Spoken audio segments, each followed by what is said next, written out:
बिस्मिल्लाहिर्रहमानिर्रहीम। अस्सलाम वालेकुम। इस्तग़फ़ार पढ़ने से इंसान का दिल जिंदा होता है। 100 दफा सुबह 100 दफा शाम, ये कम से कम है, वरना 200 मर्तबा सुबह 200 मर्तबा शाम में पढ़ें। इसके पढ़ने से इंसान के दिल की मैल दूर हो जाती है।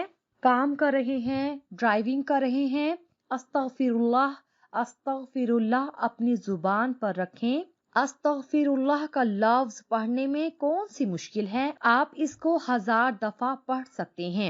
या तो इसे पूरा पढ़ें, अस्तग़फिरुल्लाह रब्बी मिन कुल्ली ज़म्बी वतूबु इलैही, या तो फिर फकत अस्तग़फिरुल्लाह भी पढ़ेंगे तो बरकत से खाली नहीं रहेगा।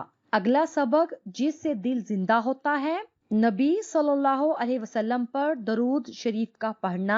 आप सल्लल्लाहु अलैहि वसल्लम ने फरमाया, जो एक मर्तबा मुझ पर दरूद शरीफ पढ़ता है, अल्लाह रब्बुल इज्जत उस बंदे पर 10 मर्तबा रहमतें नाजिल फरमाते हैं।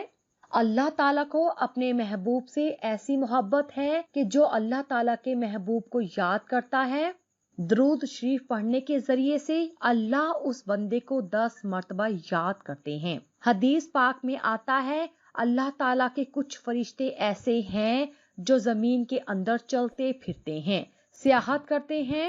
जब मेरा उम्मती जो मुझ पर दरूद पढ़ रहा होता है, ये फरिश्ते उस दरूद सलाम को मुझ तक पहुंचा देते हैं। एक हदीस पाक में फरमाया, कयामत के दिन मेरे सबसे करीब वो इंसान होगा जो सबसे ज्यादा मुझ पर दरूद शरीफ पढ़ने वाला होगा। ये सब असबाब अमल में लाने हैं।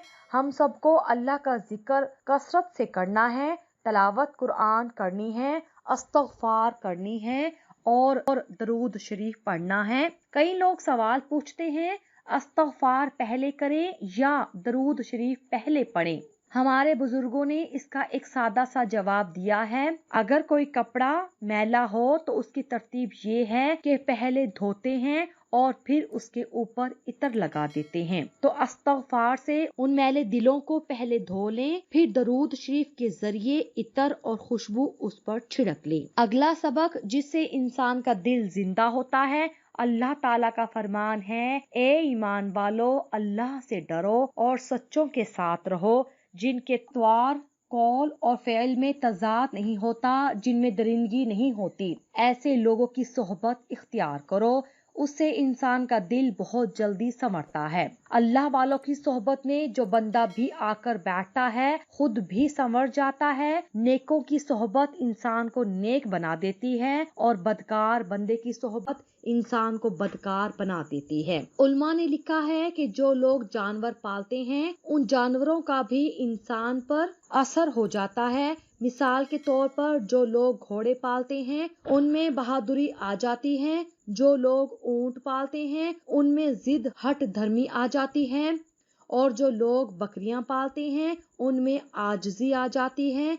अब जरा गौर करें कि जानवर के साथ वक्त गुजारने से अगर जानवर के उसके ऊपर असरात आ जाते हैं, तो अगर अल्लाह वालों के साथ वक्त गुजारेंगे तो क्या हमारे ऊपर उनके अच्छे असरात नहीं आएंगे? अल्लाह वालों की सोहबत से इंसान का दिल जिंदा होता है। एक बुजुर्ग गुजरे हैं, अब्दुल्ला देहलवी रहमतुल्लाह अलैह। ये नक्शबंदी सिलसिला के बुजुर्ग थे, बड़े आलम थे।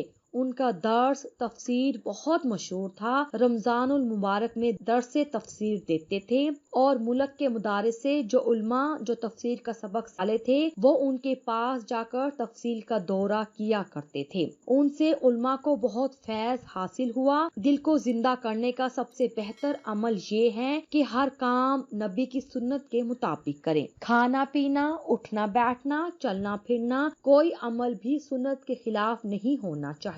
हर वक्त नजर उसको तलाश करती रहे कि मैंने इस अमल में कैसे करना है। और इसका बेहतरीन तरीका ये भी है कि मसनून दुआएं याद कर लीजिए। किताब मिल जाती है छोटी सी, नबी करीम सल्लल्लाहु अलैहि वसल्लम की मसनून दुआएं, प्यारे नबी की इस्लाम की प्यारी दुआएं, इनको याद कर लें और जिस मौके पर पढ़ने की दुआ हो उस पर पढ़ते रहें। मसनून दुआओं की पाबंदी करने का इनाम ये मिलता है कि इंसान हर वक्त अल्लाह की तरफ मतवज्जा रहता है। खाना खाने की दुआ, کھانا کھانے کے بعد کی دعا، سو کر اٹھنے کی دعا، سونے سے پہلے کی دعا، کسی سے ملنے کی دعا، گھر میں داخل ہونے کی اور نکلنے کی دعا۔ دل کو زندہ کرنے کا ایک اور بہترین طریقہ یہ ہے کہ تہجد کی نماز پڑھی جائے۔ جو لوگ چاہتے ہیں کہ ہم اللہ تعالیٰ کے بہت زیادہ قریب ہو جائیں، اللہ کے محبوب ہو جائیں، تو چند رکعت تہجد کی رات کے آخری پہر میں ضرور پڑھا کریں۔ حدیث پاک میں آتا ہے کہ سب سے افضل نماز پانچوں نمازوں کے بعد تہجد کی نماز ہے۔ تہجد پڑھنے والے کے چہرے بڑے منور ہوتے ہیں، ان کے چہروں پر نور ہوتا ہے، اس لیے کہ وہ اللہ کے ساتھ تنہائی میں وقت گزارتے ہیں۔ حضرت ابو ہریرہ رضی اللہ تعالیٰ عنہ سے روایت ہے کہ نبی کریم صلی اللہ علیہ وسلم نے ارشاد فرمایا کہ رمضان کے روزے کے بعد سب سے زیادہ فضیلت والا روزہ محرم کا ہے، اور فرض نماز کے بعد سب سے زیادہ فضیلت والی نماز رات کے وقت تہجد کی ہے۔ حضرت بلال حبشی رضی اللہ تعالیٰ عنہ سے روایت ہے کہ رسول اللہ صلی اللہ علیہ وسلم نے ارشاد فرمایا کہ تم رات کے جاگنے کو لازم پکڑو، کیونکہ یہ تم سے پہلے صالحین اور نیک لوگوں کا طریقہ ہے، اور رات کا قیام اللہ تعالیٰ کی طرف قرب کا ذریعہ ہے، اور گناہوں کے لیے کفارہ ہے، اور گناہوں سے روکنے اور حسد سے دور کرنے والی چیز ہے۔ اللہ تعالیٰ فرماتے ہیں کہ بندے میرے پیچھے آؤ، میری عبادت کرو، میرا ذکر کرو۔ اللہ تعالیٰ جانتا ہے کہ بندہ بے بس ہے، اس لیے وہ اپنے بندے کو اپنی طرف متوجہ کرنا چاہتا ہے۔ جب بندہ اس کی طرف متوجہ ہو جاتا ہے تو اللہ تعالیٰ اسے گرنے نہیں دیتا، اس کو تھام لیتا ہے۔ اللہ تعالیٰ قرآن پاک میں فرماتے ہیں کہ اگر میری رحمت نہ ہوتی، اگر میری قدرت نہ ہوتی تو بندے کا کوئی حال نہ ہوتا۔